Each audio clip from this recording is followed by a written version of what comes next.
Thanks for joining us here for Weather Spotter training through the Skywarn program. This is the National Weather Service in San Diego.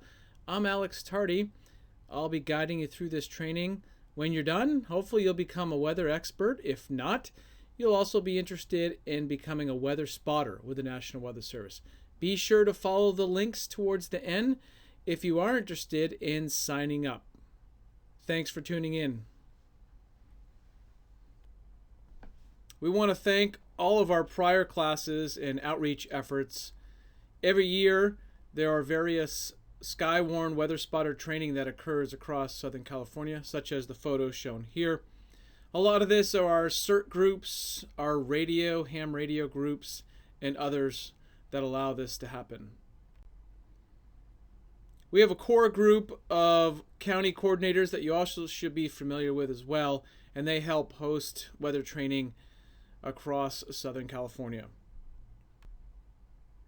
Okay, I know what you're thinking. The weather across Southern California is beautiful most of the time, and there's often very little to report. But other than the great reasons of our nice weather for living down in Southern California, we do have significant weather that is, on occasion, high impact. A lot of our weather spotters like to take photos too. As seen here, this photo here was a monsoon thunderstorm across Southern California. Hopefully, after this training, you'll get a better appreciation of the weather in our region, how to see it, report it, and also how to enjoy it safely. Here's our agenda. We're going to recap the National Weather Service structure, tools, and services. We want to make sure you're aware of what we do and who we are. Yes, we even have tornadoes. We'll talk about that. Fire weather, probably our biggest challenge, and Santa Ana winds. We'll talk about other wind storms, dust storms, thunderstorm basics in Southern California, floods and flash floods. We'll have a section on the tornadoes that we typically see here in Southern California, including hail, lightning, and of course snow that we get in the mountains. Now the kind of silent killers are the heat and coastal hazards, and we'll talk extensively about those. And then finally, the weather ready nation and some of the extreme climate events we've seen even recently here in Southern California. Last but not least, how to become a weather spotter and report the weather. We need you to report it. All right, the structure in the National Weather Service is shown here. There's 122 offices like the San Diego office. We also have numerous regional and national centers, such as a fire center in Idaho, a tsunami center in Palmer, Alaska, even a space weather center in Colorado. That monitors solar activity and how that may interfere with GPS communication and other type of activities. We have an aviation weather center in Kansas City. It deals with turbulence, icing when aircraft are en route. The Storm Prediction Center, just like you see in the movies. A new water center down in the south that'll produce river forecasts all across the nation. We have the Hurricane Center. You hear on the news quite a bit, especially in the summer and fall, right out of Miami. Then we have the main center, which is the Ocean Climate and Weather Prediction. They focus a lot on El Nino and the ocean areas, especially the high seas, and then also the general weather across the United States. And then last but not least, the Modeling Center. That's the supercomputer center out in the Washington, D.C. area, and that produces a lot of our weather forecasts for all these types of weather. In our region specifically, we want you to be familiar with our area. So we cover basically from Barstow down to the Mexico border, Palm Springs, all the way out to Orange County. We also include areas out over the ocean as well. Now, the yellow areas are the general climate zones. So sometimes we refer to the mountain zones, the desert zones, the inland valley zones, and the coastal zones. And then you see our marine zones out to San Clemente Island. It's very diverse. On any given day, we could have temperatures upper 60s at the beach, over 110 in our deserts. We have mountains that go up to over 11,000 feet. So from deserts, ocean to mountain, we're responsible for predicting and warning the public and the emergency managers of all hazardous weather in those areas. That includes tsunamis, that includes dam breaks, and other type of events that are not specifically weather related. Often you'll hear us refer to coastal slopes, and those are our mountain slopes like the Santa Ana Mountains, San Bernardino Mountains that are facing towards the coast or facing to the south and west that receive annually a lot of the precipitation and the most in our region. Take a look at this map to be familiar with our area responsibility. All right, across the nation, here's the population as served by weather forecast offices. You can see in Southern California, it is in the orange area. We have over 10 million residents, millions, literally dozens of millions that visit each year as well. So when we do have weather events, they could be high impact, such as rain on the roadways, snow at low elevations, windstorms, fires, floods. With this kind of population, it doesn't take as much weather, and when we get the weather, it can be high impact, even though it doesn't occur often. All right, this is the weather fatalities statistical chart, which basically covers all of the United States and lists in different colors here the 30-year average, the 10-year average, and then the fatalities we saw in 2016. Now, you might be thinking flood, tornado, hurricane for sure. But on average, 30-year, it's heat is the number one killer. And worldwide, it's like that too, even in Southern California. Now, other fatalities occur in flooding and related to hurricanes as well, tornadoes, and lightning.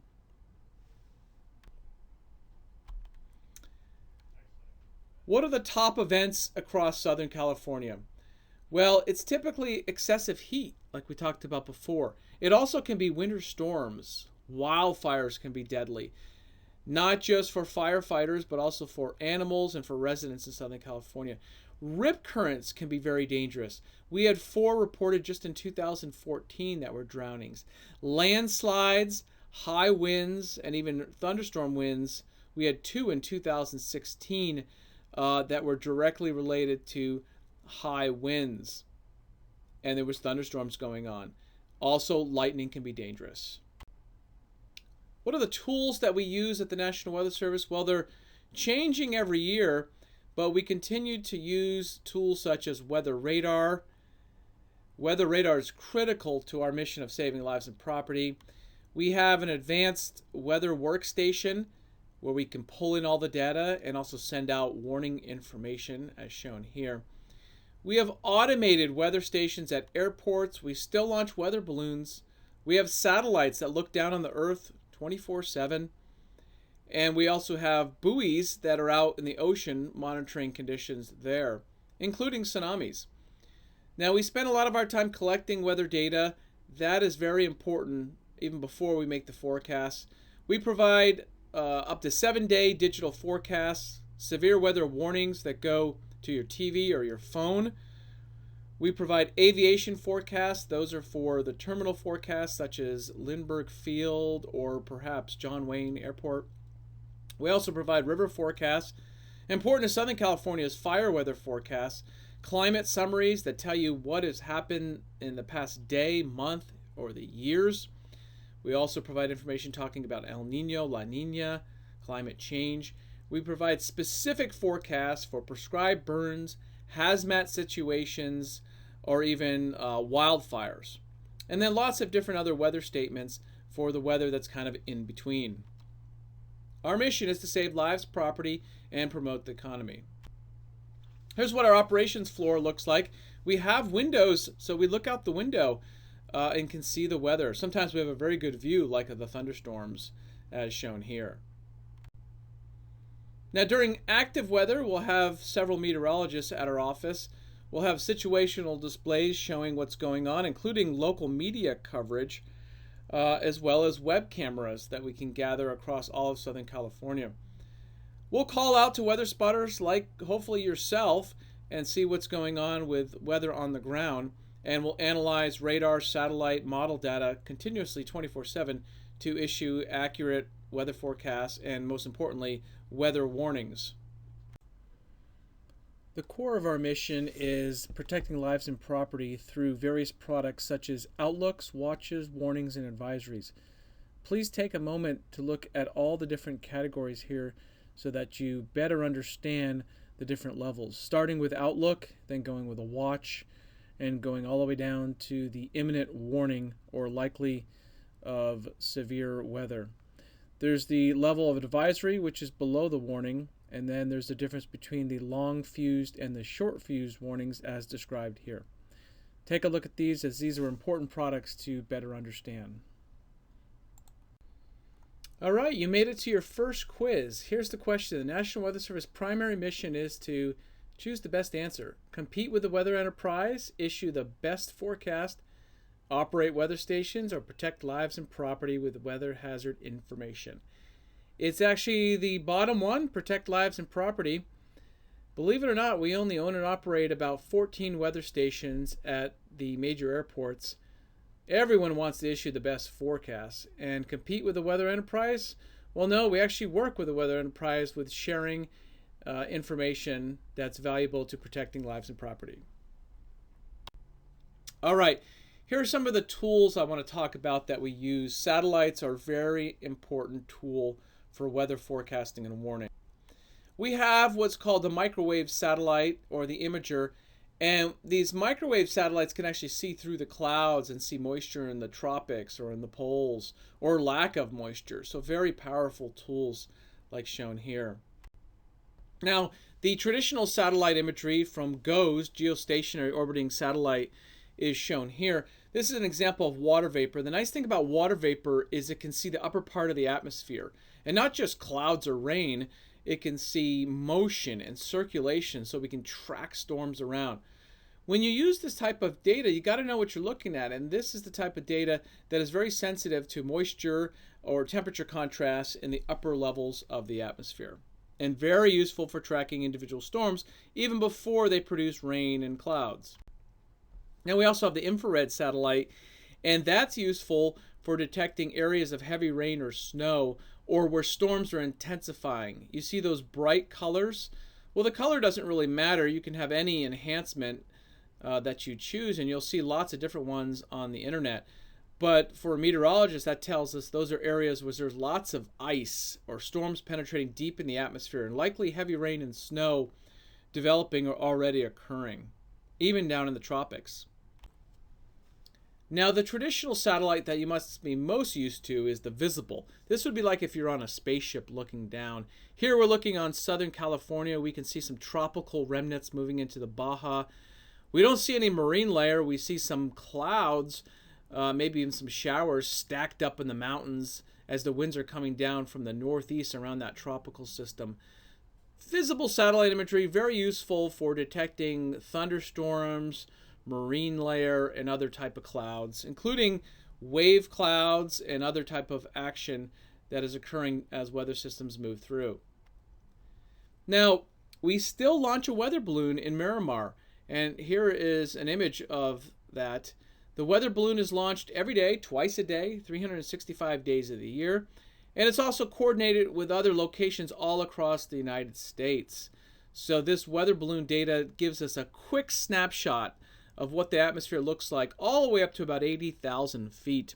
And our computer models use this information along with the satellite data. What does it look like? Well, this is going to look kind of messy to you. This is what we call a sounding or a skew-T. And the bottom line is the data we get from the weather balloon includes temperature, moisture, which is dew point, and includes the wind speed and direction. From that, we can plot a whole profile of the atmosphere and get all those indices on the right-hand side that can quickly tell us, is there a chance for thunderstorms today? If so, how strong, how severe? Is there a deep marine layer? Is it going to deepen further? Is there an inversion? What will the max temperature be? What kind of wind speeds will develop later today? Is the atmosphere stable or unstable? Lots of different parameters can be taken from this information, all from a weather balloon. All right, one of our most important tools that we use is Doppler weather radar. Just like the police officer can detect your speed when you're traveling on the road, Doppler radar is the same principle. It can detect the amount of energy coming towards or away from it and determine wind speed and rotation. It also can determine the intensity of the rain or snow, and it can, really cool, detect if there's hail, snow, how large the raindrops are, all inside the storm. So it's very powerful for estimating rainfall or hail that may reach the ground, or even wind that may reach the ground and cause problems.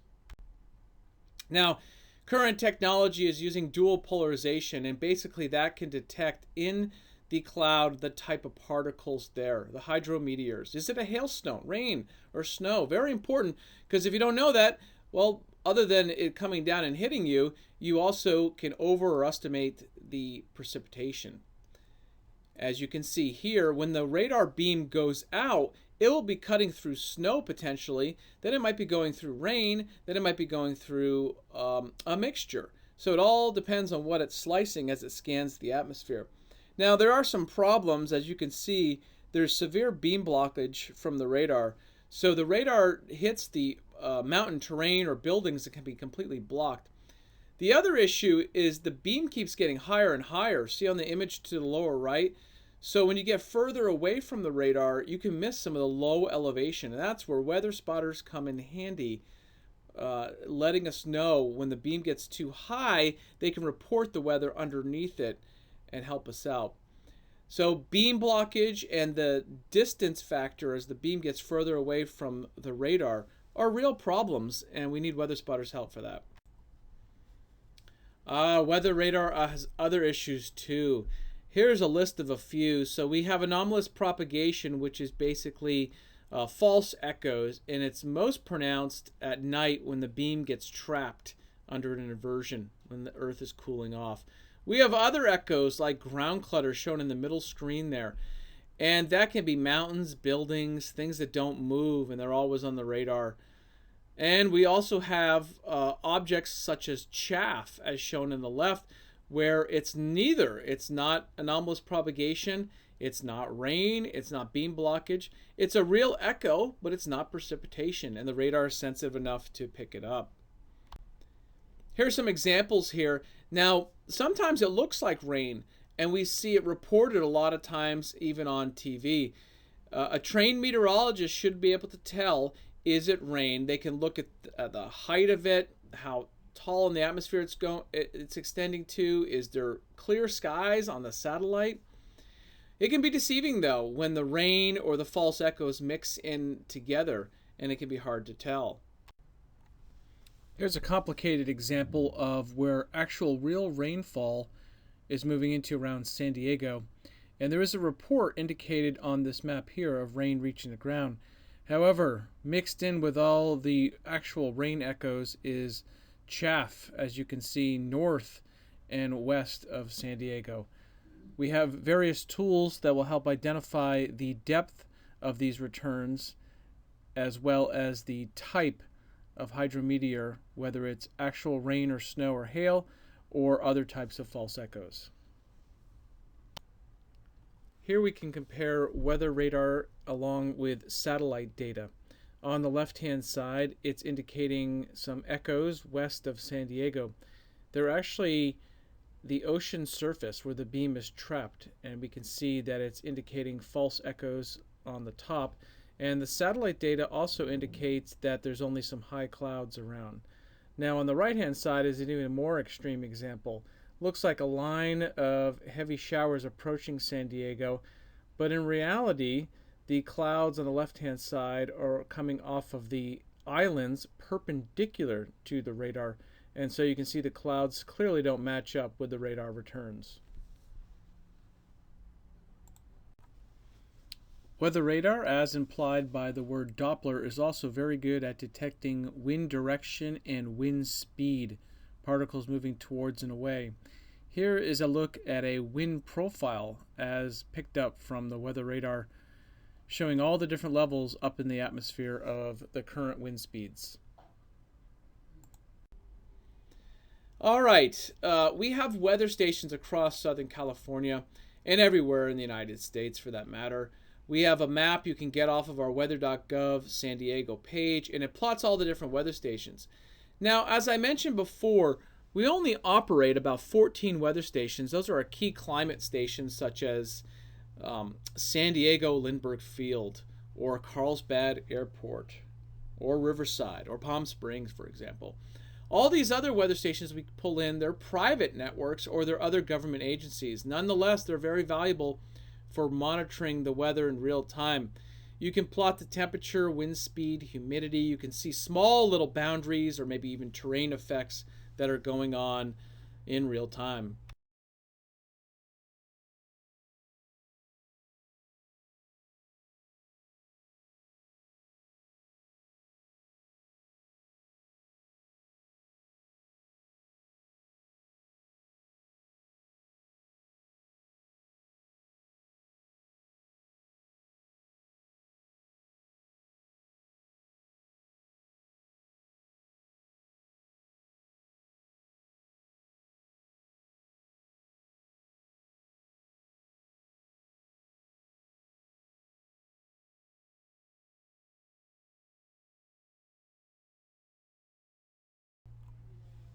All right, maybe you're still not convinced that we have significant weather in Southern California, or even how we forecast the weather. Perhaps you're still thinking we use something like this, the classic weather guide or the forecasting stone. Well, perhaps, but continue on with the presentation. You'll see some more information that might make you think otherwise. All right, we look out the windows and we have some good views sometimes. You see these clouds we're seeing out the window? Would you know that that's a thunderstorm just by looking at them? Well, what we look at is the vertical depth, or we look for the clouds overshooting, actually penetrating into the stratosphere at times.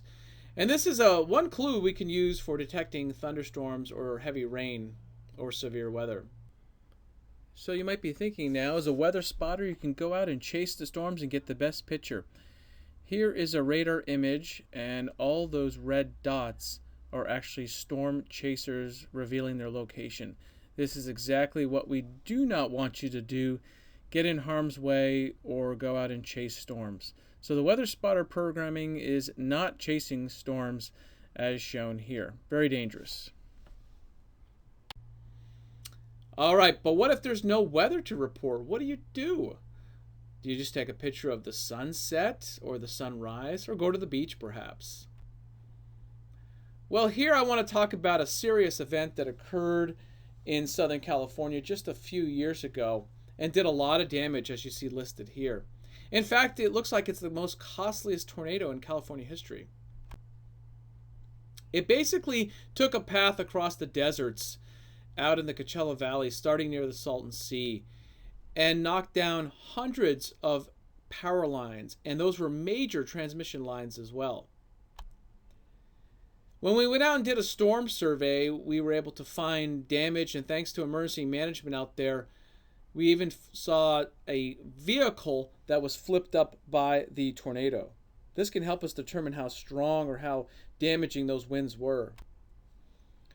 The transmission lines, well, they were extensive, almost like a domino effect in some areas, and it damaged lots of poles that were wooden structures and metal.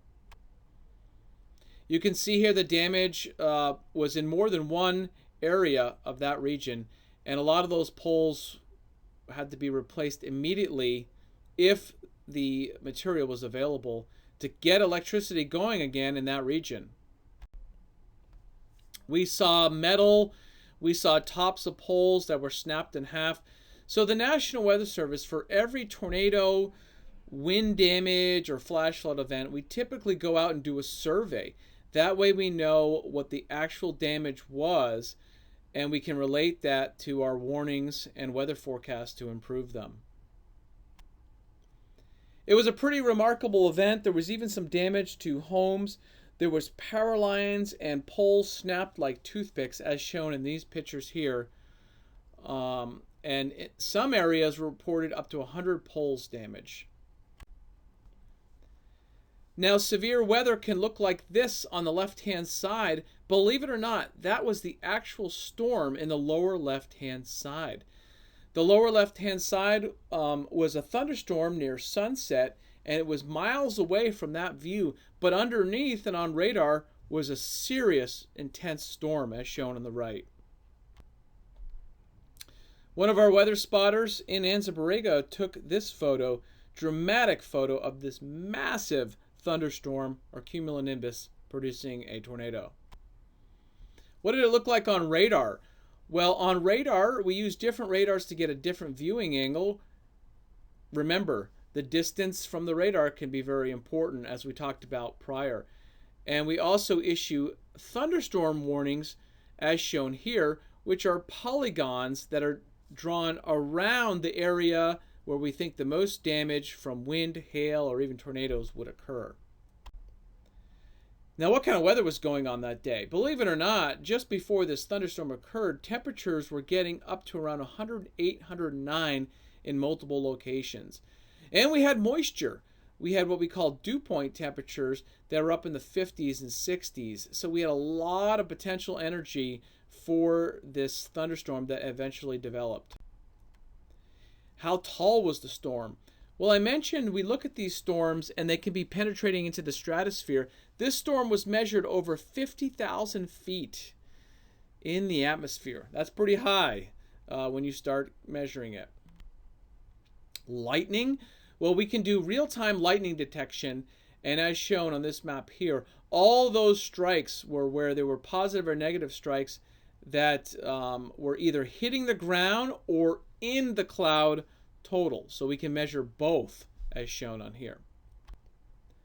All right, let's talk about some weather that's more common in our region. And you've probably heard a lot of discussion about atmospheric rivers and heavy rain and flooding. And here is a depiction of flooding that occurred in 2010 in Mission Valley in San Diego. Now, we can have flooding in other parts of the area too, not just in Mission Valley. This massive flooding from an atmospheric river occurred in January 2010. This is not what we want to see people doing, and this is when flooding becomes really serious, and we preach that when flooded, turn around, don't drown. Here's an image received off the internet of the impacts from an atmospheric river in January 2017. Several high water rescues were successful in parts of Southern California, one shown here. The link listed above will take you to a dramatic video rescue that occurred in the same storm, January 2017, in Marietta. Often from storms in Southern California, we see rocks and debris coming down the mountain slopes. Here's an example of massive boulders that Caltrans had to remove. Now, sometimes it just rains too hard, and at any location you can have problems. Here's the Cajon Pass in the San Bernardino Mountains after receiving 4 inches of rain in 12 hours during a February 2017 storm. Interstate 15 partially eroded. On satellite, that storm was quite dramatic. You can see a deep area of low pressure that was unusually far south, nailing central and southern California, as shown here in February 2017. To show you how rare and intense this storm was, usually you hear about cyclogenesis in a storm along the eastern coast or nor'easters, where you have rapidly deepening low pressure. Here you can see low pressure as it tracked across the Pacific Ocean also experience rapid deepening. On radar, you can see what a storm might look like in this particular February 2017. Intense lines of what we call convection or heavy rain were moving in along the southwest California coast. You can also see how radar beam blockage can be affected, as seen here on the Santa Ana radar. Some of those line segments also produced damaging wind. As shown here, the wind aloft was carried down to the surface, causing extreme wind gusts in parts of Orange County. Later that month, in late February, a significant atmospheric river moved into San Diego County, affecting San Diego and Riverside counties only, and in fact, little rain fell in LA and Orange County. You can see here some of that flooding that occurred along the San Diego River. The river gauge recorded just over 14 feet, which makes this the third highest stage on record and surpassing 2010. Speaking of 2010, take a look at this atmospheric river. It's a satellite image of moisture extending across the entire Pacific from the tropics, pointed right at California. And the heaviest rainfall had not yet occurred when this satellite image was taken. That particular period of precipitation in Southern California brought massive amounts of rain. As shown on this map here, just 3-day totals were well over 10 inches all across the mountains of Southern California, and coastal areas receiving 3 to 5 inches of rain. The result was extensive flooding. Here's some photos of the impacts that occurred from the 2010 floods. They were widespread from San Diego all the way up into the mountains and high deserts, as seen in these photos here obtained from the internet. When we did a storm survey, we also saw extensive mud and debris flows that occurred in parts of the Inland Empire, as shown in the lower left. All right, let's shift gears here now and talk about wind and fire weather. We have different types of wind. We have the winter storm, the onshore wind, and we have the Santa Ana, the offshore wind. What are we talking about offshore winds? Those are our Santa Ana winds or our phone winds. Those are a katabatic wind that produces warming, or the air descends down the mountain slope, compresses like you were to be blowing air into a basketball and you feel that needle becoming warm. And those are what we call Santa Ana winds. They come from a very dry region of the desert. They're actually coming from cold air, but they warm as they go across those deserts, and especially when they go back down the mountain slopes. They can be critical during fire conditions. Now, this is the classic pattern of a Santa Ana wind. It's high pressure over the Great Basin area. So nothing's going on in that area. It's probably really cold over Utah, but over Southern California, the wind can be blowing over 100 miles per hour. Yes. So what happens is that pressure gradient from high to low, the atmosphere needs to bring that high pressure area down to the lower pressure area, but it runs into all our mountains, and that can cause big impact and enhance those winds. Now, I took a look at the average for just a random 10-year period, and sure enough, the average Santa Ana wind event was massive high pressure over the Great Basin region as shown here. And the difference is what makes that wind blow so hard in our area. But if it wasn't for our mountains, it would just be kind of breezy. But our mountains cause the wind to be funneled, channeled, and to descend over the mountain slopes even faster. It basically enhances the winds that are coming from this high pressure. Remember, air always wants to blow from high to low pressure. Here's what I'm talking about. So on here I have cloud cover, but this allows you to see how the air can dry out. So I got cloudy, moist conditions and precipitation on the back side of the mountain, so coming in from the east or northeast. But by the time that air gets over the mountains, it warms and the humidity lowers and the clouds disappear, as shown here. So this is a pretty dramatic depiction of what can happen. And imagine if the air already is dry and it gets even drier, and we can get humidity down to 3 or 4% at times. All right, during critical conditions, Santa Ana winds can fuel the fires. So the fires can become raging and out of control, like you've seen on here on this visible satellite imagery. What are the wind-prone areas in Southern California? Well, there's several of them, and we have identified there's one in the Banning-San Gorgonio Pass, there's one in the Cajon Pass, and of course there's a classic one in the Santa Ana Mountains, as shown in Orange County there. And then in San Diego, it gets a little bit complicated. We have patches of areas along Interstate 8 that can become very windy in Santa Ana winds, and also in our foothills and our mountains. Some places may receive almost no wind. It could be calm during Santa Ana wind events, but it could be blowing over 80 miles per hour in the mountains. That would make them tricky, especially depending on where a fire starts or where there is concern for those winds. Now, the winds can be damaging. Here's a depiction of an event in 2014 were winds at all the weather stations in San Diego County. 25 of them reported winds over 60 miles per hour. A lot of impact. Vehicles flipping over, trees falling down, and so forth. Even tires getting thrown around as projectiles. Now, also that year, we saw some massive fires start. And here's a depiction of a fire near San Marcos. Now, I mentioned that the wind is sometimes isolated to certain corridors. Take a look at this map produced during the May of 2014 event. The winds were as high as 86 miles per hour in the mountains. But you didn't have to go far away from that region, and the wind was barely blowing. And that's important. And that's also helpful if weather spotters report their conditions, whether they are light winds or they are strong, damaging winds. That fire was remarkable, and at one time there was a dozen fires. We even were detecting them on weather radar as shown here, and we could see the fire from our office and also up around San Marcos State University. Those fires were burning for a few days and even required drops from the DC-10 aircraft. Here's some more views of the efforts, including military efforts, to distinguish those fires from 2014.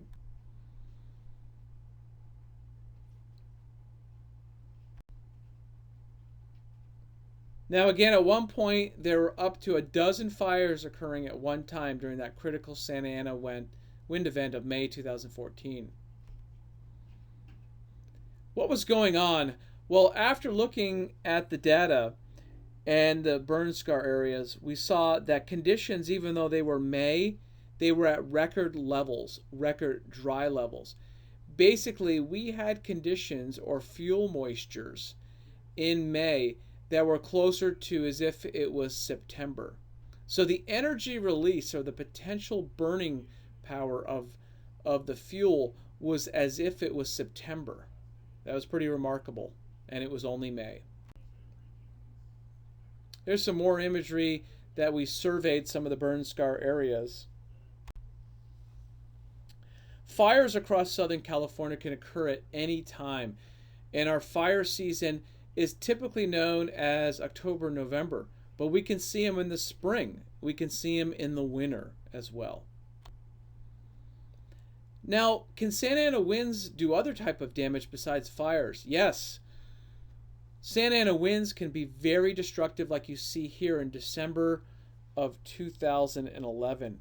Hundreds of trees were blown down across Rancho Cucamonga and all the way down into Orange County.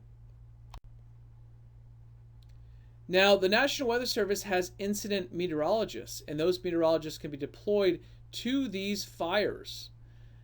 And the fires can become so big that the camp is set up, and emergency responders and firefighters will set up a location and get weather reports multiple times a day.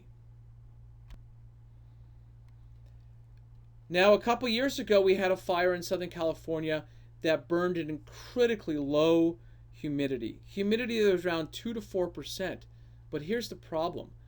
There wasn't a Santa Ana wind. There was just regular daily winds, and it burned about 25,000 acres in one day. Here's some more photos from the survey damage in that area. Now, what about other type of winds in our region? We can also see winds that blow the opposite direction. Those are the westerly winds. They also can be warm, but they're warm on the other side of the mountains over in the Coachella Valley, for example. These winds can be just as destructive and just as strong. Here's a depiction of strong winds that were onshore with a little bit of precipitation, and they blew down trees up at Wrightwood. Here's a depiction of high winds that knocked over vehicles in the San Gregorio Pass, crushed vehicles in Palm Springs, and snapped power poles. Very dangerous situation with these winds. Wind speeds were estimated to be up to 80 miles per hour. And we had weather stations that reported wind speeds, even in Palm Springs, around 65 miles per hour. And more destructive photos from high winds that raked across Palm Springs area. What about in our mountain areas? Well, we've seen wind speeds that have been measured over 100 miles per hour up in the Johnson Valley area. So what happens, just like a Santa Ana wind, but with an onshore flow, the wind blows up and over and accelerates on the backside, and especially when the air is dry over there. That can cause dust storms and severe winds all the way into the Coachella Valley, as shown here. This particular storm was very severe for that region. We had a measured wind gust of 66 miles per hour in Palm Springs. Blowing dust and sand. We can actually have windstorms here in Southern California. Typically you hear about them in Phoenix, in that area. But in these type of onshore strong winds, it can reduce visibility and even become dangerous and deadly with traffic. Here's what we're talking about with onshore winds. So the winds can be strong in our mountains and especially strong on the other side of the mountains. Take a look at these winds here out by Julian from onshore winds, and they blew into Borrego. They were 60 to 70 miles per hour in that region. And we even saw winds blowing up around 50 to 60 up around Palm Springs area. So it doesn't have to be a Santa Ana wind. It can be onshore wind, and it can be destructive like shown here. Now, during that event, it wasn't just the mountains and the deserts. On occasion, we'll get powerful windstorms, almost hurricane force winds. And these winds affected the coastal portion of San Diego and Orange County as well. There are some of your peak wind gusts shown here, and weather stations were reporting wind gusts of 50 to 60 miles per hour. And not just for an hour. It was multiple hours of high wind speeds, including the San Diego metro area. This particular storm was dangerous and deadly. Trees crushed vehicles in San Diego, as shown here. Buildings were damaged. Trees cut through the buildings, as shown here. These type of windstorms can affect all type of events, including a PGA event that was ongoing at the time. Here's some more photos of the damaging effect. Boats were suffering from the severe winds and crashing into each other in the San Diego Bay. Media photos indicated that trees were either snapped or uprooted, and a lot of them landed on vehicles. What kind of storm were we having here? Was it a hurricane? No, but when we look back in time and history, we can see that the actual onshore flow or the magnitude of this windstorm was very rare. It was a storm that was occurring in history, maybe only 1 in 10 or 20 years. So it was a very powerful storm on this day, February 1st, 2016. We can also see dust storms in our deserts during the summertime. During intense hot days, the wind can blow strong in the afternoon and early evenings, and especially during days when thunderstorms have erupted in the monsoon flow. These thunderstorms can be over 100 miles away and still produce strong winds and dust.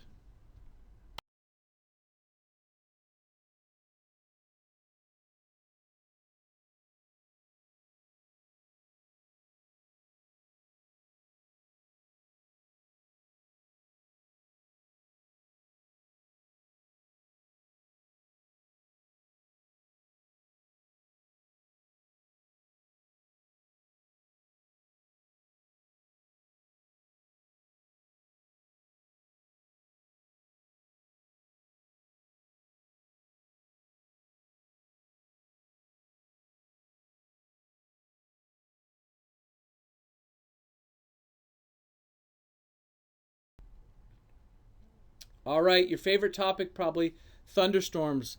Let's get to it and talk about thunderstorms in Southern California. Here's a depiction of a supercell thunderstorm from a monsoon thunderstorm taken. You can see the dark base area is where the air is rising rapidly. The rain shaft is where, well, of course it's raining, but where the air is sinking and descending down the thunderstorm. When those two can occur together, you can get a very powerful thunderstorm, sometimes called a supercell. Now in Southern California, we have lots of different impacts from the monsoon thunderstorms. That is lightning, that is just pretty photos like the cumulus cloud, or even maybe a tornado. Okay, what are the basics of a thunderstorm? So thunderstorms typically occur in about 45-minute time frame. So especially in Southern California, they don't last very long, maybe only an hour, 2 at the most, and in rare situations more than that. They start off as an innocent, puffy, growing cloud, and then they mature into what we call a thunderstorm, and they can now have lightning because they have ice and very cold temperatures at the top of them. And then they start to dissipate. That's when you see the heavy rain or hail or even wind. Thunderstorms in Southern California, well, even on our beaches. Take a look at these photos here. These are photos that I took along the coast in a spring storm raking through California. These were big, mean-looking thunderstorms that were producing really heavy rain and even hail.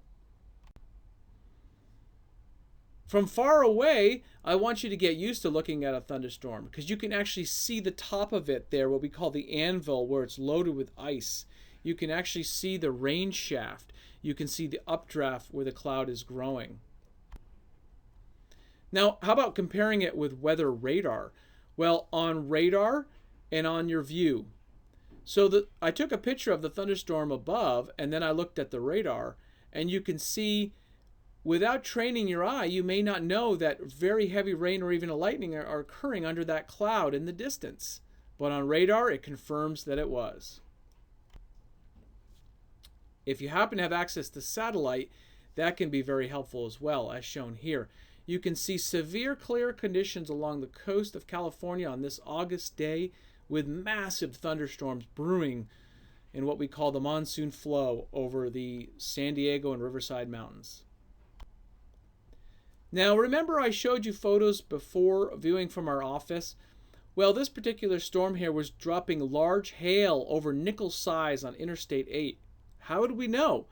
Well, we can kind of get a clue by seeing that overshooting top penetrating into the stratosphere. But we also need weather reports on the ground. That's where the weather spotters come in handy.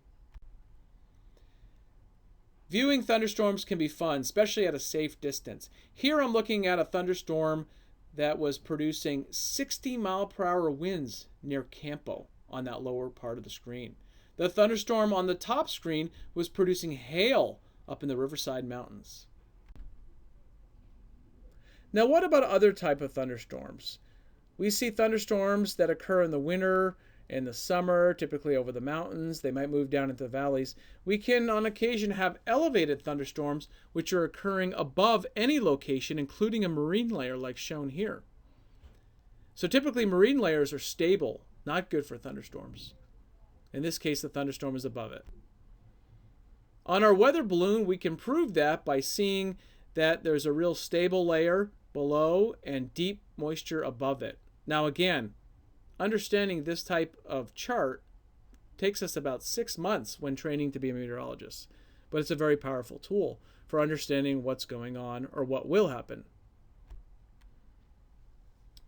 Here's a depiction of what elevated thunderstorms can look like, with lightning and heavy rain and even hail occurring over the low clouds.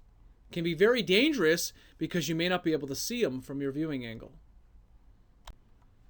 And another satellite view of elevated thunderstorms in July 2017 occurring early in the morning. So we know the sun was not influencing these thunderstorms, and you can also see the lower clouds below them as the thunderstorms are over the cold ocean water and over land, as indicated here. And lightning on this particular event in 2017, also in July, indicated early morning thunderstorms that occurred around Escondido and other parts of Southern California, including over the ocean and in the deserts.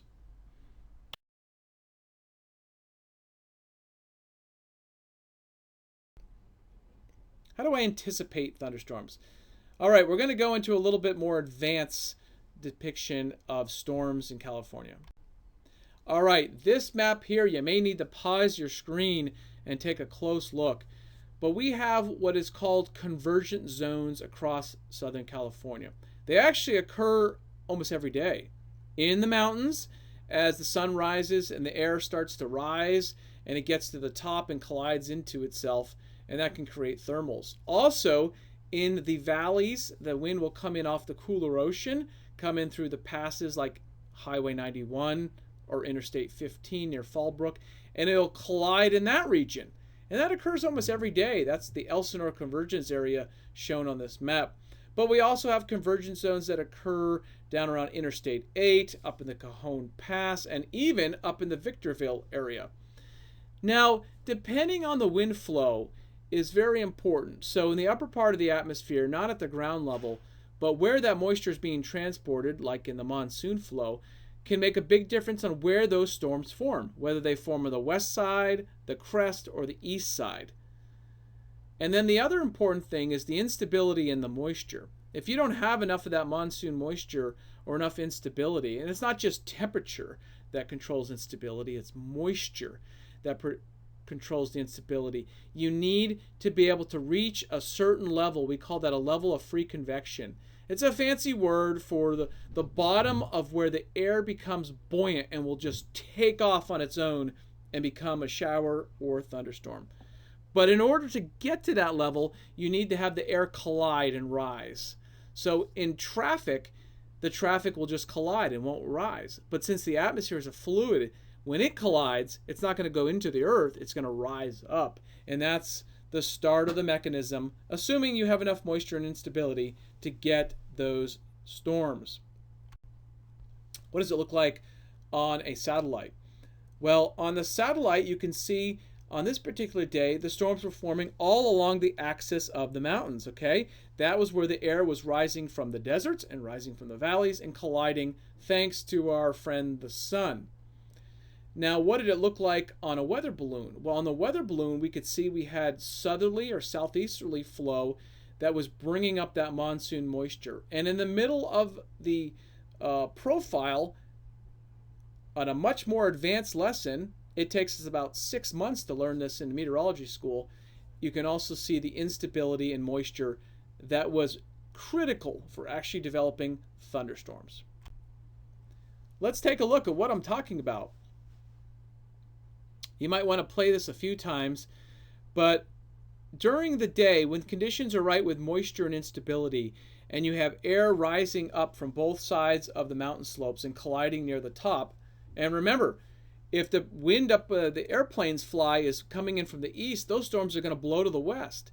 If the wind's coming in from the west, those storms will blow to the east. If it's coming up from the south or Mexico, they'll blow north. And that's the case today. On this particular day, they were blowing from the south. So look at the clouds form in place, but they're all being blown from right to left, or actually south to north, looking out the window here at our office. Pretty fascinating to me. Hope you enjoy it as well.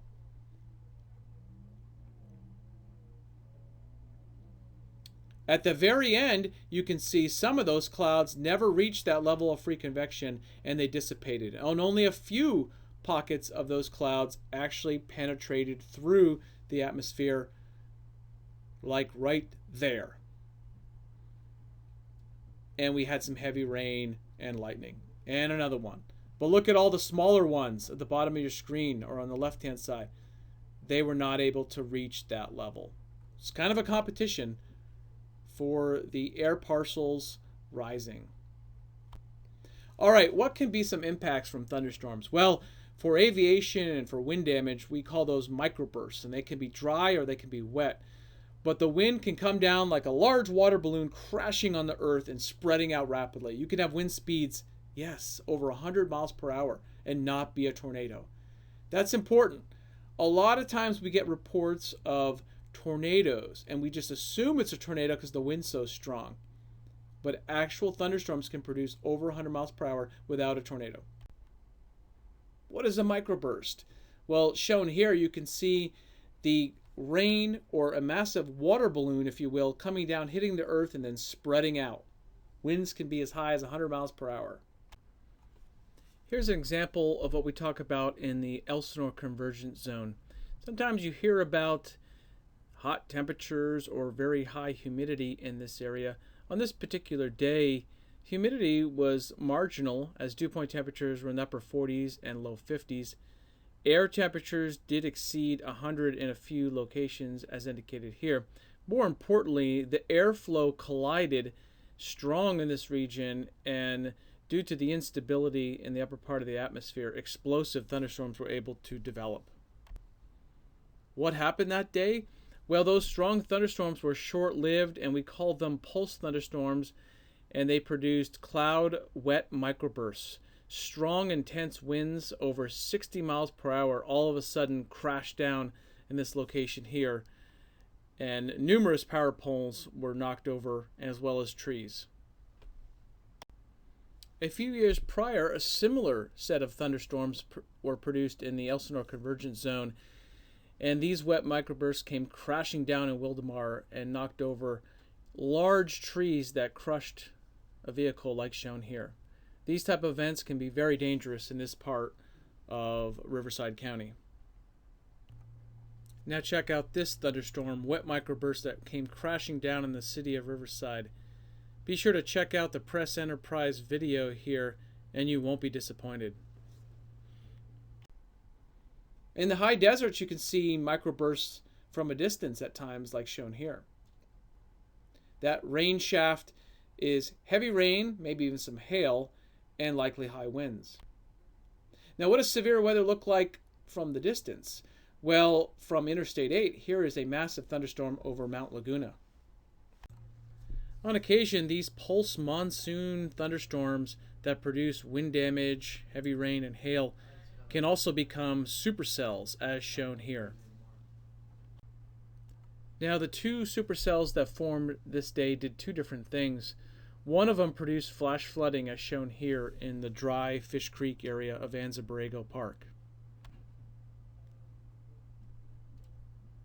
Here's a combination of imagery looking at these severe thunderstorms. You can see they began over the mountain areas where strong convergence from easterly upslope winds and westerly winds were colliding over the mountains there, enhanced by our sea breeze. The thunderstorms were so intense you can see them standing out as viewed from the forecast office and as viewed from satellite as well.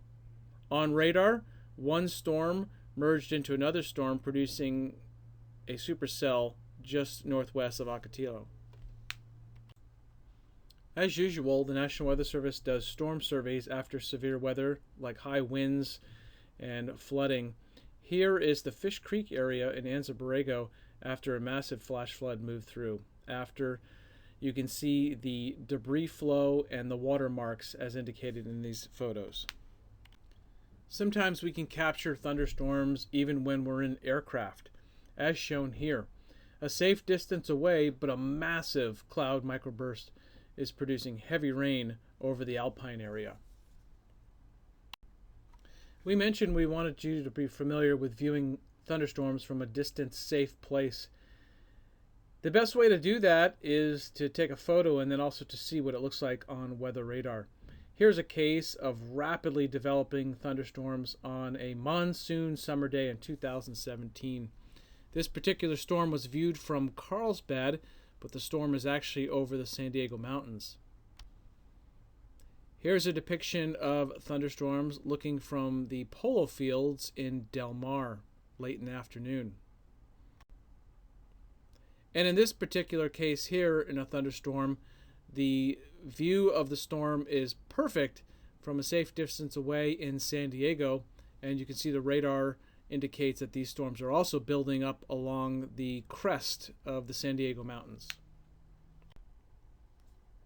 What about thunderstorms occurring outside the mountains? That doesn't happen. Well, actually, on this particular day, there was a thunderstorm, and more than one, that formed along the sea breeze boundary, just like it was Florida, and it extended all the way from the Inland Empire, Riverside, down through Temecula, and down even into San Diego as the wind came off the ocean.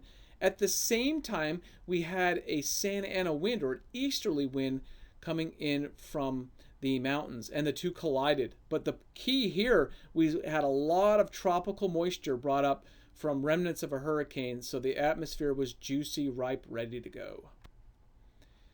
What did it look like later in the day?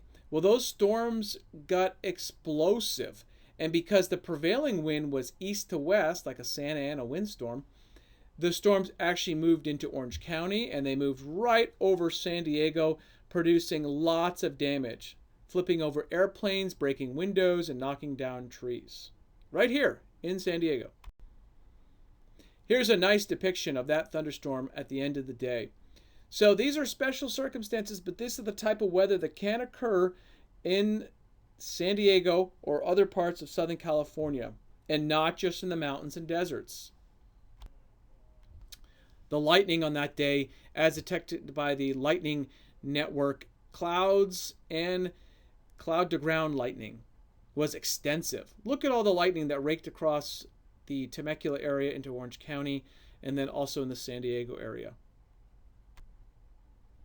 Here's some photos from those storms. Palm trees caught on fire, heavy rain microbursts occurring in the distance, as you see there, like dropping a water balloon. Planes flipped over. Buildings were damaged. It is quite extensive, as shown in the images here. Roofs and tiles in rooms damaged. Trees were blown over, snapped off like toothpicks. We actually had some flooding, and a funnel cloud reported.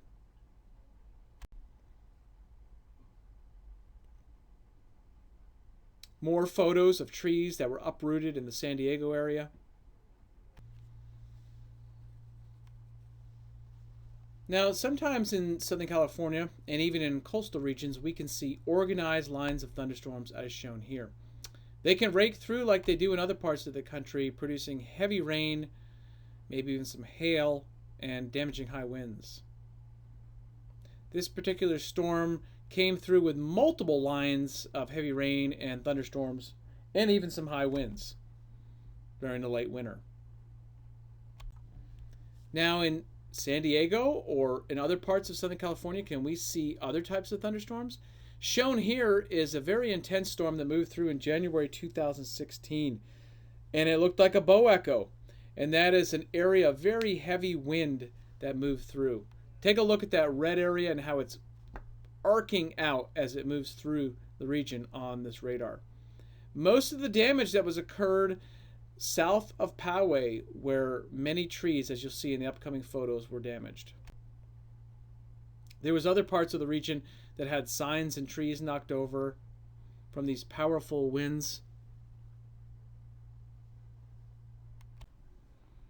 On the day prior to this severe weather, massive flooding occurred in the Kearny Mesa area, as shown here on January 5.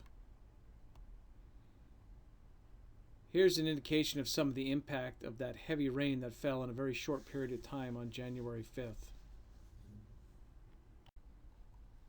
All right, social media, specifically Twitter, can be very valuable for tracking severe weather.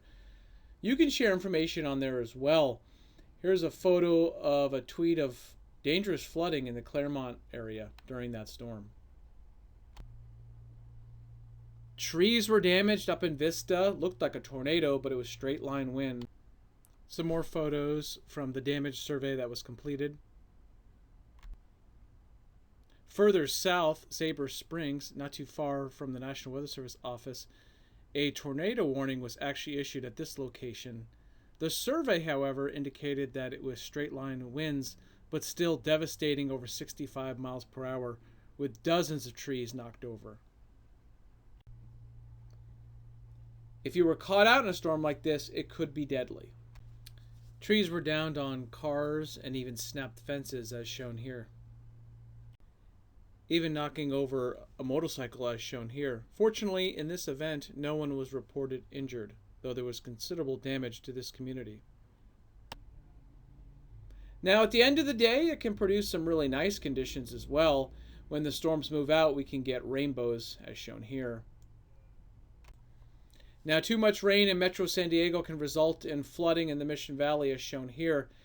Here is when the San Diego River was measured at about 10 feet from a cold, wet winter storm. This causes road closures, parking lot flooding, and even flooding of low-lying areas.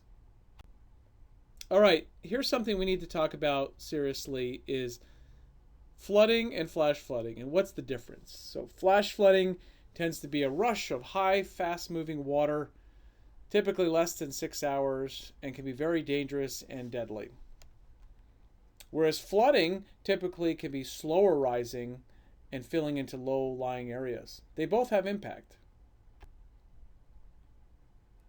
Here's a depiction of some flash flooding that occurred in Riverside County. And you can see the debris that was left behind down below. Now, flooding sometimes can affect urban areas. Is this flash flooding or low-lying flooding? In this particular case, even though vehicles should not be driving through water, the water was a little less than 6 inches deep and not flowing very much on both of those images. So it becomes a critical time when water is 6 inches deep or more and flowing. Then it becomes dangerous or flash flooding.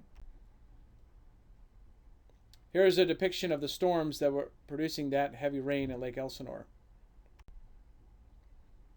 Heavy rain over the high deserts or the Temecula Valley or Lake Elsinore shown here. Is that flooding or flash flooding? Well, in this case, in the lower right, it looks like low-lying flooding. Still could be dangerous if you come upon it and don't expect it. Now here's a great example. This guy was wise and chose not to drive through it because it was flowing water. Sometimes it's impossible to tell how deep it is, such as this monsoon thunderstorm here. And there may be debris and rocks in it. This firefighter pulled over to check out the water, and you can see debris and rocks flashing through it. This is flash flooding, 6 inches or more of flowing water or a closed road. Flash flooding. Dangerous, as you see in both of these photos. Now, sometimes storms can be so dangerous they start damaging buildings and other property, as shown here in the Mecca flood of 2011. Nearly 5 inches of rain occurred just in a short period of time. Flash floods can occur all across Southern California. Here we have depiction of flash flooding in 2012 in Moreno Valley and Redlands. What could be avoided in this situation? Sometimes it's difficult to prevent water from going into your house, but you can prevent yourself from driving through water. When flooded, turn around, don't drown. Here's some flooding over in the Palm Springs area, Cathedral City, in those same thunderstorms that occurred during that very active monsoon season. Debris flows can occur. That is mud and debris coming down from the mountains, and that can be dangerous as well. Sometimes flash floods are very obvious, as depicted in this photo here, in a July thunderstorm in Borrego, out near Scissors Crossing.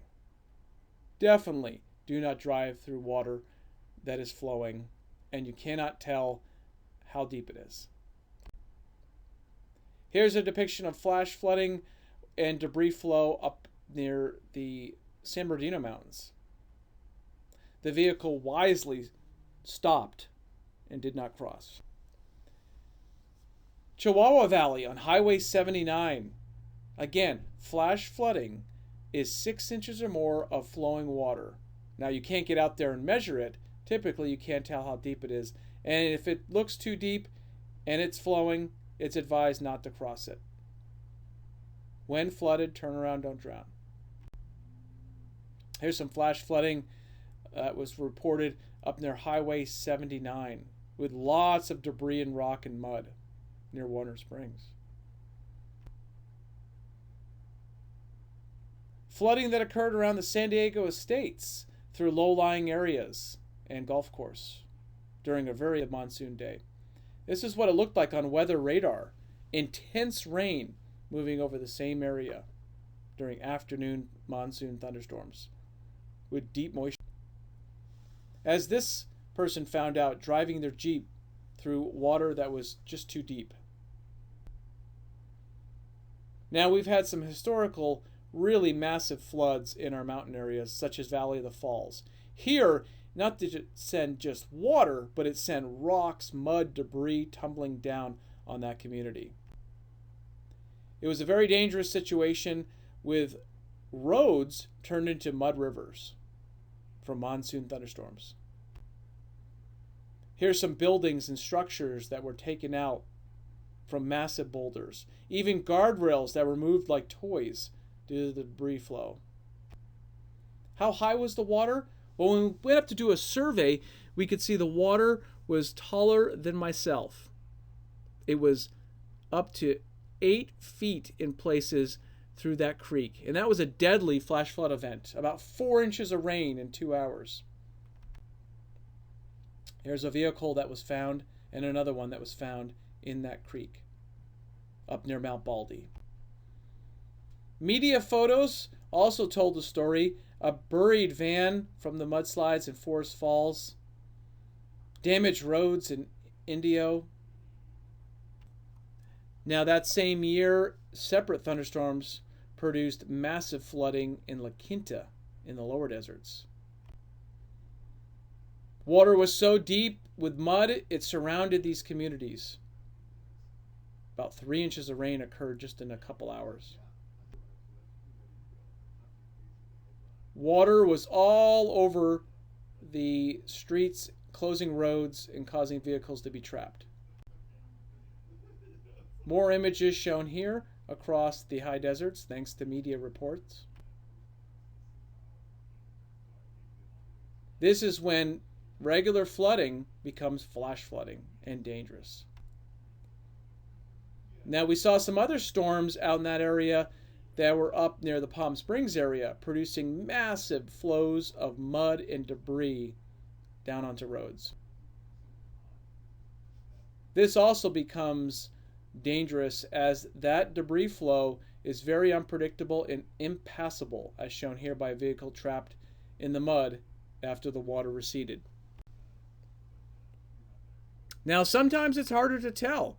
Sometimes you have rain and water piling up and spilling across streets, and it may not be flash flooding like indicated here. But still, it's an impact. Sometimes it's really obvious. Debris flow from a thunderstorm in Forest Falls. Photo from San Bernardino Public Works. Now, thunderstorms in our region typically don't look like they do in the Midwest, but on occasion, in the right conditions, like here in August 2013, they do.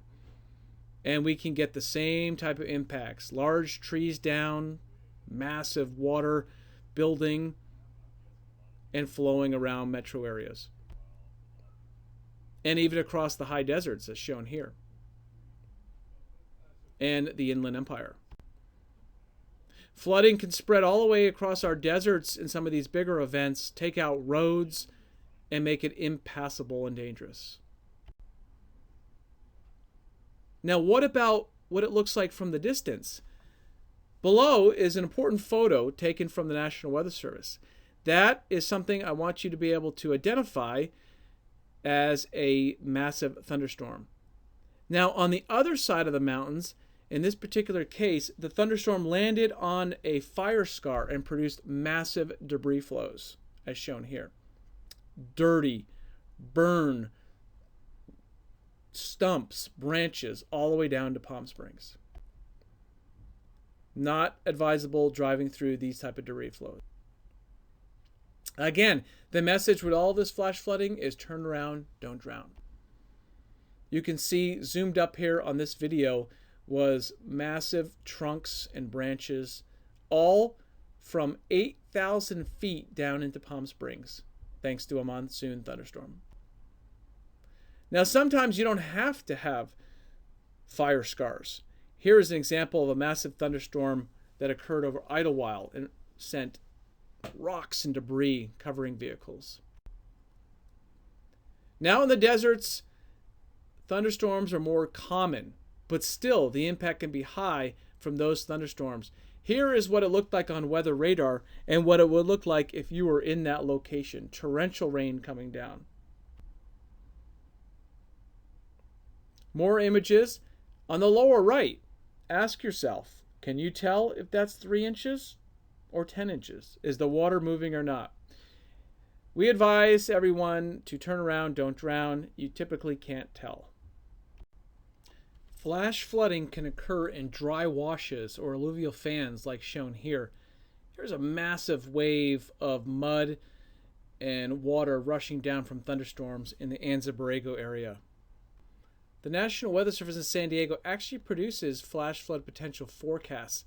An example is shown here to help provide those visiting state parks and desert regions or those living in those areas heads up about the potential for heavy rainfall.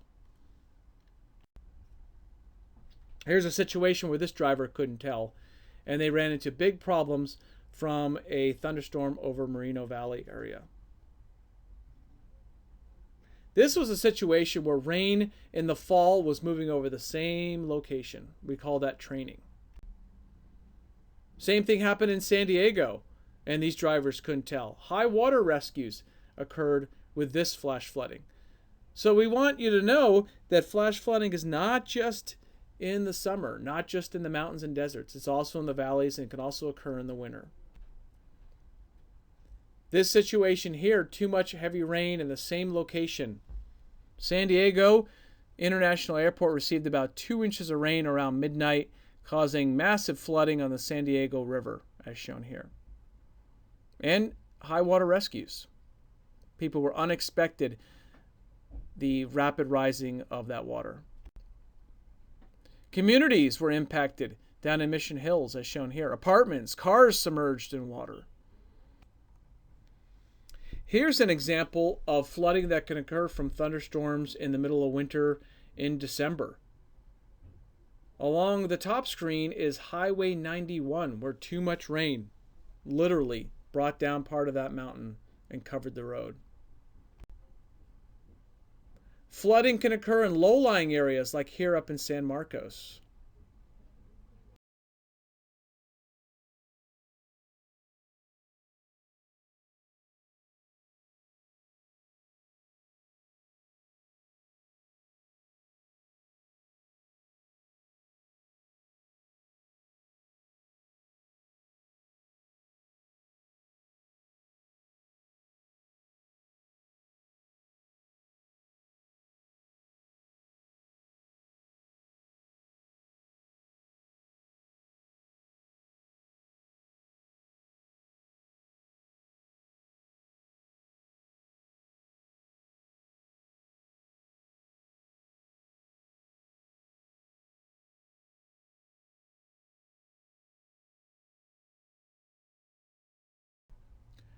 All right, let's shift gears here and talk about tornadoes. Now, we're not going to spend much time talking about tornadoes, but we want you to understand that tornadoes do, and will occur in Southern California, as shown here.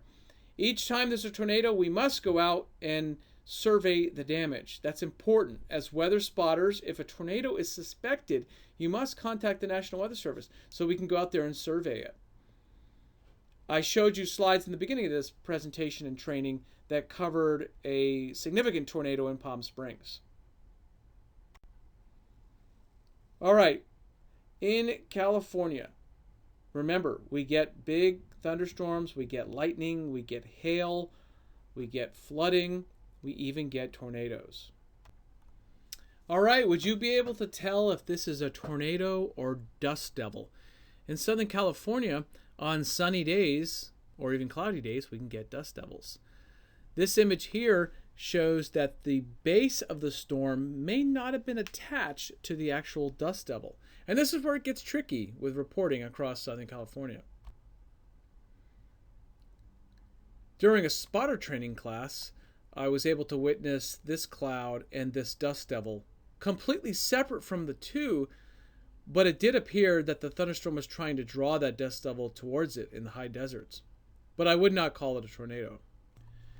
And in this particular photo here, we can see we had a land spout tornado that occurred over the high deserts as photographed here. The original dust devil possibly extended all the way up into the cloud as shown here, but eventually they connected together, and that's when we can call it a land spout tornado.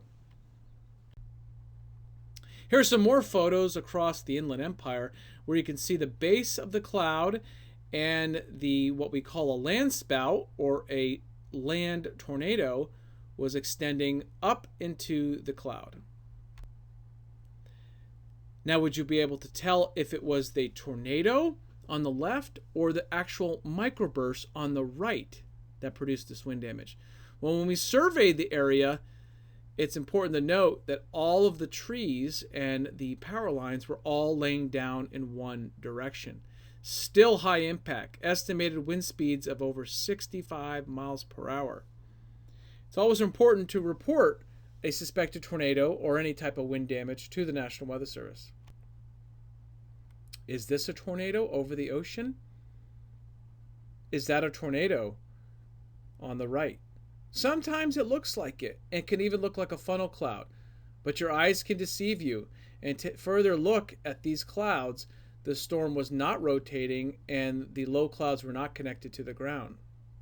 We were looking at a rain shaft in a very dark thunderstorm on the left and just a low hanging, what we call scud or low cloud on the right. How about this image? You can see that there's actually water spraying out of the ground on the left-hand side and on the right-hand side. And the rope tornado or water spout, because it's over water, extends all the way up into the cloud. This one was very obvious. One of our best shot photos of a water spout. And I got to give this one high remarks. You can see that it is extending all the way down to the ocean floor in this big thunderstorm. All right, let's talk about hail. What's the difference between hail, snow, graupel? Here is a depiction of hail that covered the San Gorgonio Mountains in the middle of the summer. It looked like snow. But closer investigation, and thanks to weather reports, it was hail. Here's what hail looks like on the ground. Chunks of ice. Sometimes they look a little white, sometimes they're partially melted, and sometimes they're clear. But they're hard and crushed. You can measure hail like shown here, using a ruler if you have it. Here's some half-inch hail that was measured by a weather spotter. We always measure the diameter. And we don't call it marbles. We measure it by inches, or reference a coin. Here's some hail that occurred up in North County, and it was chunky, small pieces of ice. They were not crushable. They were actually ice. And there was lightning that was occurring. Here's a hailstorm that occurred during a monsoon thunderstorm.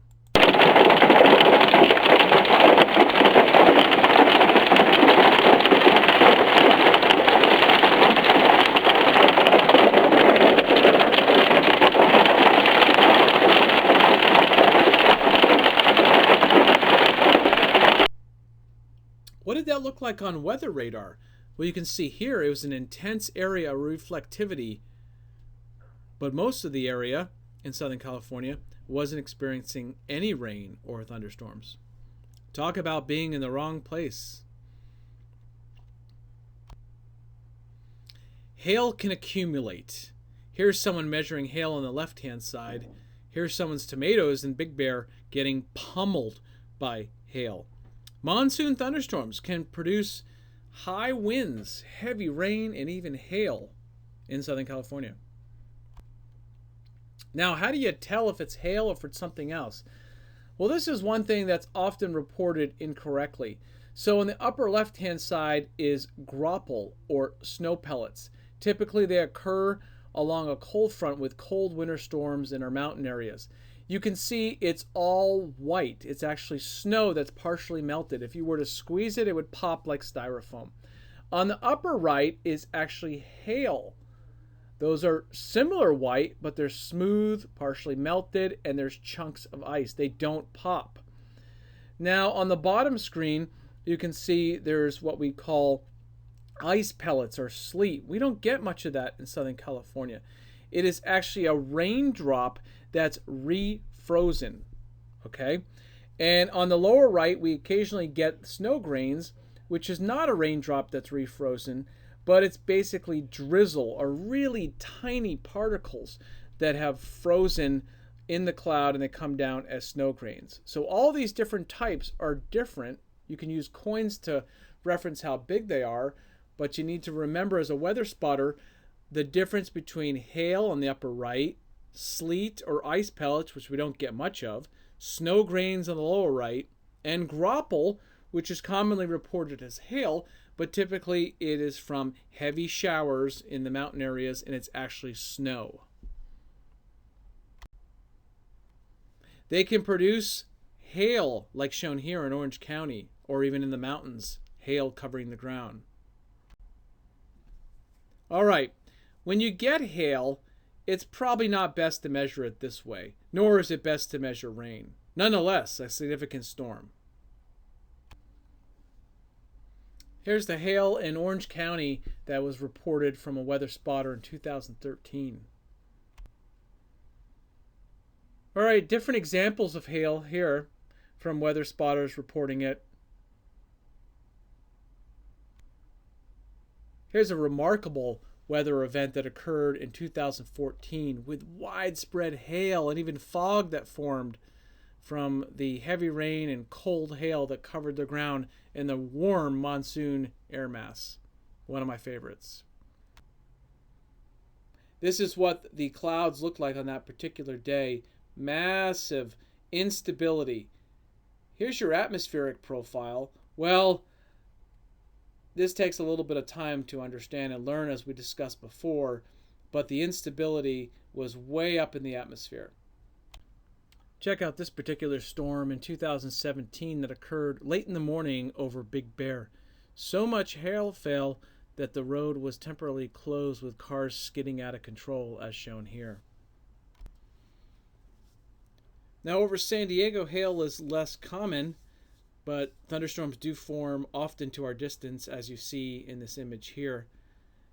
Now, you can even see on this particular radar image here more thunderstorms that were occurring over Big Bear, and at the same time you had a tropical system, Hurricane Eugene, well south of the Baja. Now, if conditions are right, hail can occur right on the beaches, as shown here. Huntington Beach in 2015. Some people thought it was snow, but a massive thunderstorm moved over Huntington Beach and produced accumulating hail. You can see more at the story linked below. All right, let's shift gears here, but still talk about thunderstorms. Well, thunderstorms can also produce lightning. And here's an example or a schematic of how that lightning can form. Typically, you need ice in the cloud, and then you get the charge separation, the positive and the negative.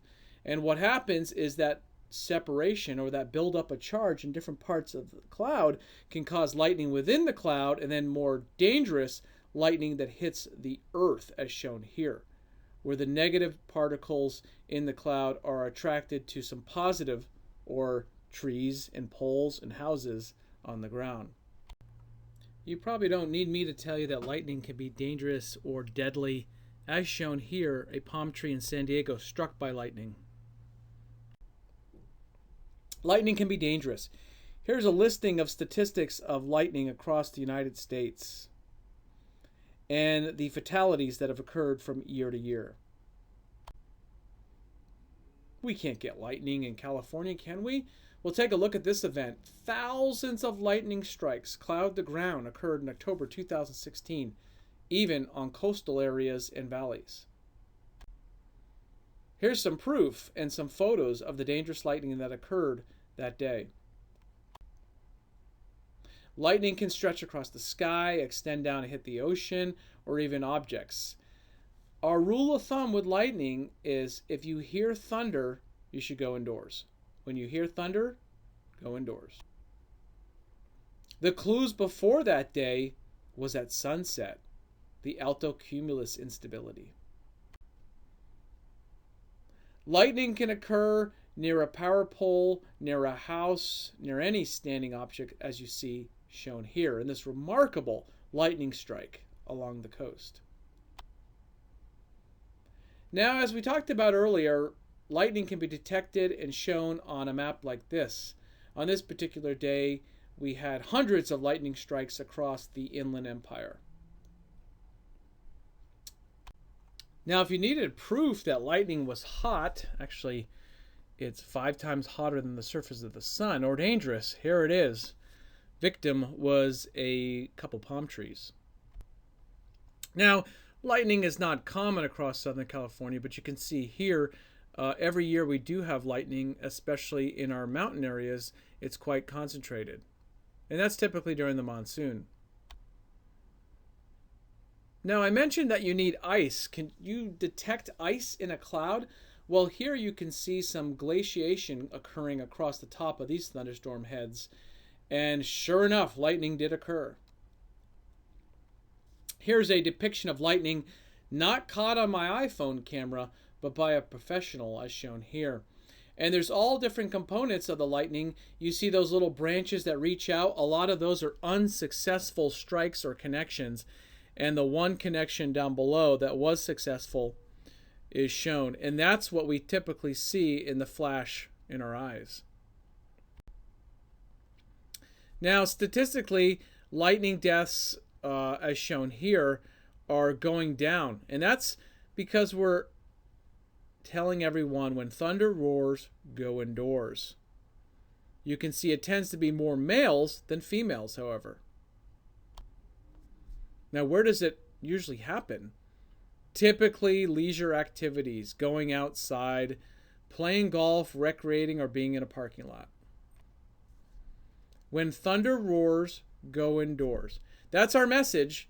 It may sound a little silly at times, but you can learn more information from weather.gov lightning. Studies have shown that if you hear lightning, that would be the thunder. It's just too close to go outside. You got to go inside, close the windows, or if you don't have a window, a car can be a safe place. You can see on this chart here that most lightning fatalities are caused during outdoor activities such as boating, fishing, and going to the beach. Typically, it's during the peak of the warm season, or June through August, and that also applies in California during the monsoon. Other activities that are related to sports, you can see often those in a field like soccer or playing golf. Lightning fatalities for farmers can be a real concern, as well as construction workers or anyone doing work activities outdoors. Significant lightning across California.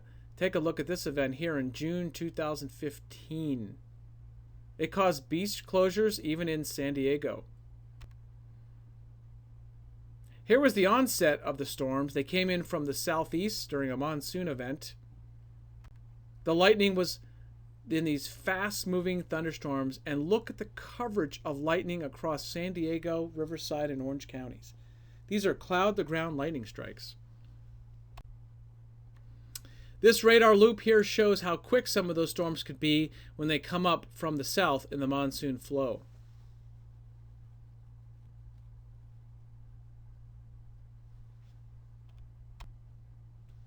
Now, I also want you to take a look at a phenomena that occurs in windmills. Can you detect the windmill on here? Take a look at the left-hand side where it says off, and then the right-hand side image, when the thunderstorm line and wind moved through, the windmills all of a sudden showed up on the radar. It can actually look like another thunderstorm. Here's what it looked like on satellite with a massive area of thunderstorms coming into San Diego County. All right, that's enough of thunderstorms. Let's look at some other hazards that occur in Southern California. This one in particular is heavy snow. And snow reports we definitely need from weather spotters. Snow can be high impact, cause road closures, and cars driving off the road as seen here. Snow can even occur, like in this situation, down in the valleys. Now here's a problem with just too much snow in a short duration of time in the mountains. How do we measure snow? Well, measuring snow can be tricky and really is a lesson in itself. But the best way is to have a snowboard and to measure it that way. But if you don't have it, you can potentially use other objects around your house. Here are some weather spotters. We're taking snow measurements from a rare snowstorm that brought 10 to 18 inches of snow down to 2,000 feet around Temecula. In this case, it became extreme weather and damaging weather. This is what Lake Elsinore looked like in that snowstorm. All right, other hazards across California other than thunderstorms, flooding, snow, high winds. These ones are the silent dangers: heat, tsunamis, rip currents, and fog. Let's go over some of them. Extreme heat can be a killer, like we showed in the charts earlier on. Here is an event where temperatures exceeded 110 in Metro San Diego and across Riverside and Orange County. Now, the National Weather Service is developing ways of warning the public in emergency management on heat. And here's an example here of heat stress and heat exhaustion expressed as heat risk.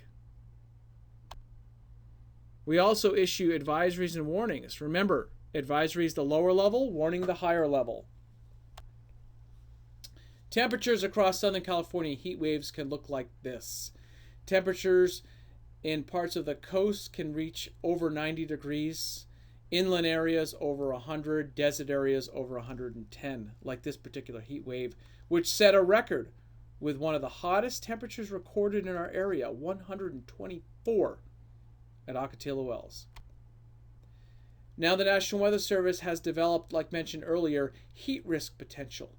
And that's basically taking a look at many factors: the time of the year, the humidity, how unusual the temperatures are, not just because they're in the deserts, but how unusual they are even for that area.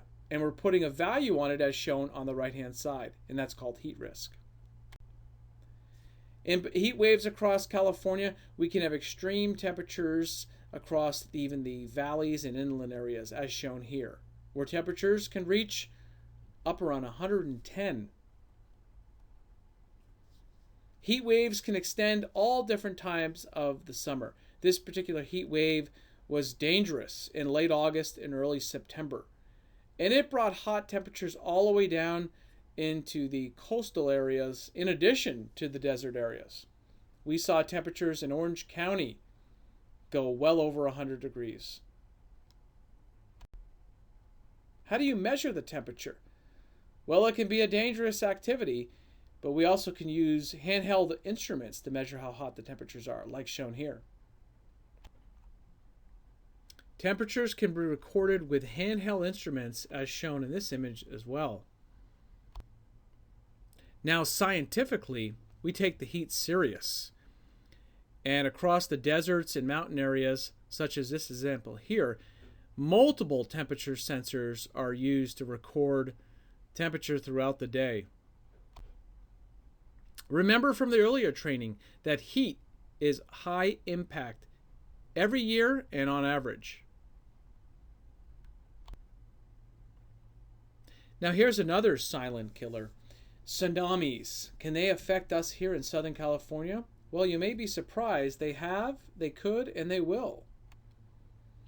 This is what it typically looks like from the impact of a tsunami in the San Diego region. It's basically a strong current, strong enough that it can rip boats away, cause boats to crash into each other, and because the swimming ability in our bays and harbors to be nearly impossible. Now, typically tsunamis aren't massive waves. Take a look at this map here. Typically what they are is 1 to 4 feet of water that washes ashore every hour and then retreats every hour and then back every hour. And that's what creates those strong currents. Here's some historical tsunamis that have impacted Orange County. You might want to pause right here to take a look at these. The other silent killer in our region is a very high impact event, and it is called a rip current. Rip currents can be very silent because most swimmers may not be able to recognize them. Could you recognize a rip current? Rip current safety information is shown here. There's a link above if you're interested in more information. Other impacts across our coast are beach erosion and the cliffs sliding down onto the beach. This can be from storms, it can be from king tides, or it can be from high surf. Sometimes our surf can get so big, like this example in 2013, that even for surfers it becomes nearly impossible. But the impact of the surf and the waves and the high tides can cause a lot of damage along our coastal communities. All right, the other impact that we have along our coast is the so-called marine layer. And the marine layer basically is warm air over the colder water, as you can see in this depiction, and that causes evaporation or rising air that forms into a low cloud or fog. You can actually see it occurring on this day here, where the marine layer is in its initial stages of forming. Now here's a diagram of how it kind of works. The marine layer forms, the cooler air is brought inland due to lower pressure and warmer temperatures over the land. When the marine layer is deep enough, it can spill over the mountains and then into the valleys and slam up to the mountain ranges and cause dense fog. Now that air has to return, so it has to go back out to the ocean, and that's where you get your sea breeze circulation that occurs. That sea breeze circulation occurs almost every day, even if it doesn't have marine layer clouds and fog. Now above that is what controls how deep it is. The high pressure aloft, or that warm sinking air, is the cap, and that'll control how deep that marine layer can get. Take a look at this schematic of how the sea breeze circulations and marine layers work.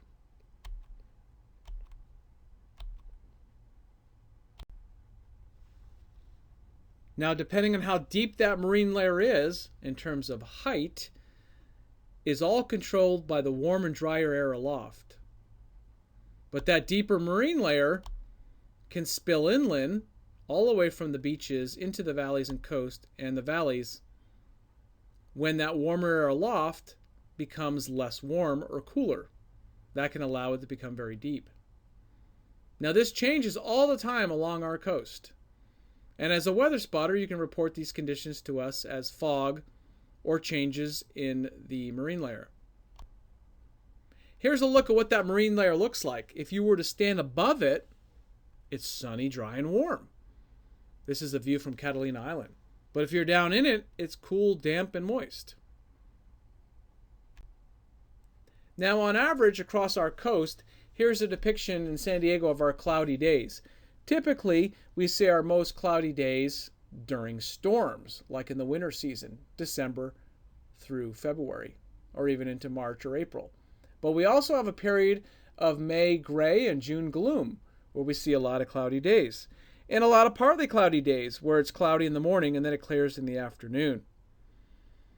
So our sunniest days tend to be more in the winter, believe it or not, and in the deep summer, where our cloudiest days or least percentage of sunshine is that May gray period, and that's where that came from.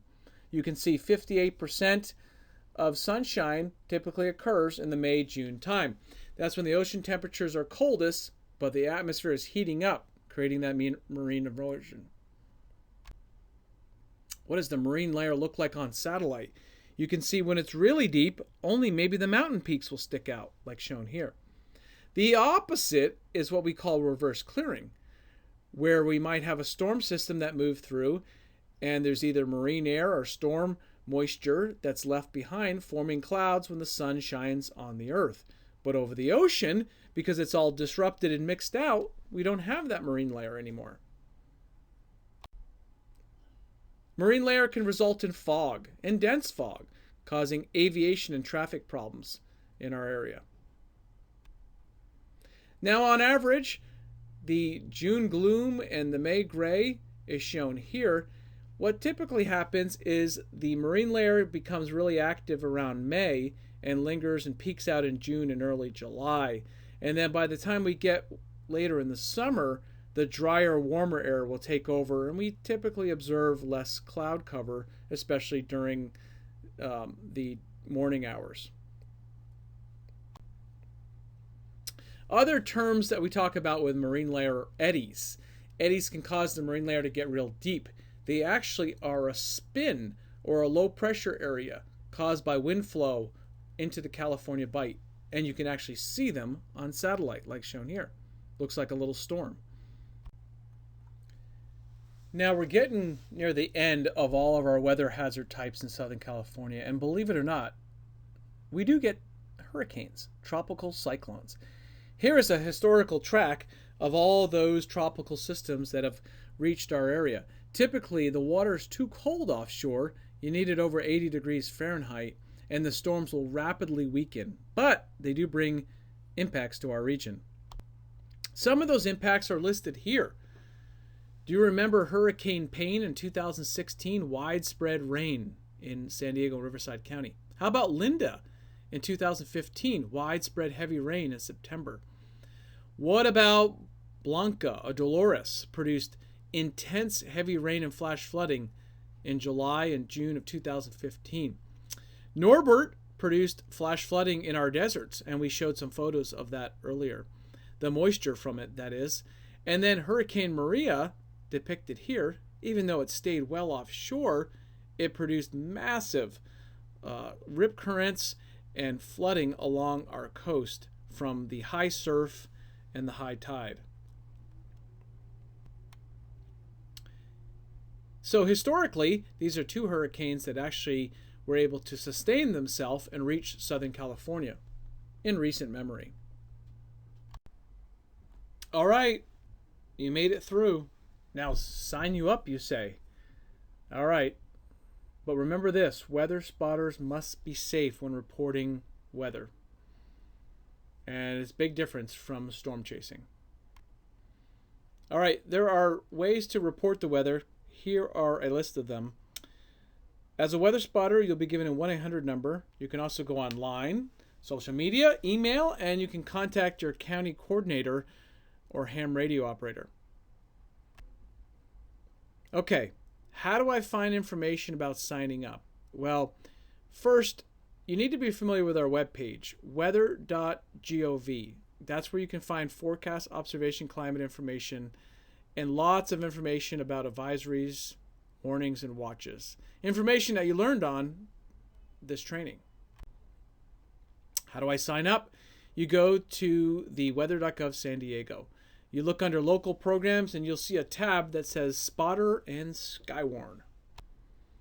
From there, you'll get a new page here, and the direct link is shown above. And you can click on a button that says Become a Weather Spotter. All right, probably the most important link is located here. As a new spotter, you must sign up here online so that we can have your contact information and use your information in our database. Of course, you must agree as a weather spotter that we can contact you for weather reports. What do you report? Well, we're looking for everything that we discussed here. Snow, flooding, flash flooding, tornadoes, hail, strong winds, significant rain, and rain rates, so like 1 inch per hour, lightning, other weather hazards like surf, rip currents, and heat, dense fog and dust storms, or other impacts. How would you submit the report? Well, you go here to weather.gov and you look under the tab called Current Hazards and you submit by clicking on that button. The form looks like this or similar, and you select your type of weather you're reporting. It'll allow you to plot your location, or you can enter it manually like I did here, and it'll plot it on a map. You review your report, and do note that these reports will go directly to the National Weather Service any time of the day. Now, what if you want to use an app on your phone? MPing could do that for you. You can download that app on your smartphone or tablet and report weather that way. All right. You made it through all the training. And now the most important thing is that you sign up. You must go to the link provided here. And you can sign up and you can become a weather spotter in a matter of a few days. If you have any questions, email me below. But again, in order to get all your information into our database, you must sign up at the link provided here. See the large arrow pointed to that link? and that's where you can sign up, and after that you'll be provided your weather spotter number and other information. Thank you so much for supporting the National Weather Service mission, and spotters can really help save lives. See you again. And finally, the following few slides will go over some additional information that may help you in reporting. Always remember our website at weather.gov. We're welcome to take information through Twitter if you're interested in that, and common hashtags in California such as CAWX. Now Facebook, if you're interested in providing information and photos on Facebook, another avenue to report weather to us. Now the ham radio operators are a big component of Skywarn Weather Spotter, and they provide information directly or indirectly to the National Weather Service by communicating over amateur radio. Weather information that's reported to us can be used for critical severe weather warnings. Our weather spotters can use internal chat rooms and also communicate information to us. All right, here's a recap. You go to weather.gov San Diego, and that's where this training is located, but you must sign up at the link shown here in blue. You can also receive a newsletter, and you'll receive an email about 2 or 3 weeks after with your official spotter ID. Thank you for helping us. Safety is first. Don't put yourself in the path of dangerous storms such as the ones that we've shown in this training. If you need more information, additional national training on the program, or even preparedness brochures, or receiving weather alerts directly, or information on the Weather Ready Nation program, you can see the links are here. You can also sign up as part of the National Spotter Network at the link shown here. You can contact your local National Weather Service to find information about amateur radio or residential training that might occur in your neighborhood. Finally, a few links here for one-stop shopping or other additional weather information, including the Fire Weather link or the previewweather.gov link. Most information you can find on weather.gov San Diego, and you can contact me, Alex Tardy, at the email listed below. Thanks again.